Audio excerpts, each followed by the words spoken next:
ours, but there were many proposals to amend even that bill. And so far, maybe the argument is, I'm making this for clarification, that there was no proposal for rates, because rates are not payable to the national government or the Ministry of Lands. Rates are payable to the county governments, and they are doing their own review of rates. We were proposing a levy or a charge on freeholds, because freeholds within the cities then therefore are enjoying facilities and they are paying nothing.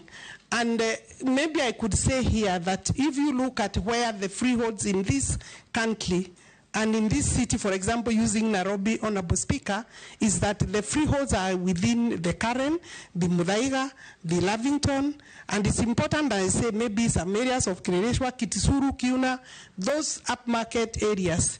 Why? I think it was a skewed way of raising tax against some people and not everybody. So that if you go to the whole of Eastland and the Southlands, then you will find that, you know, areas of all these areas, you know, that I haven't mentioned, they are paying rates and they are paying land rent, both.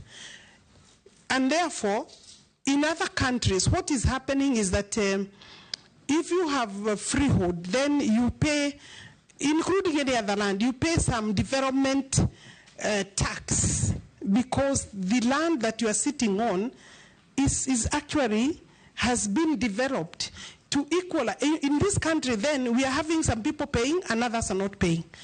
And I think that is a conversation that we will be able to bring back to the National Assembly for debate and discussion, and also robust public participation and debate. And I don't think there is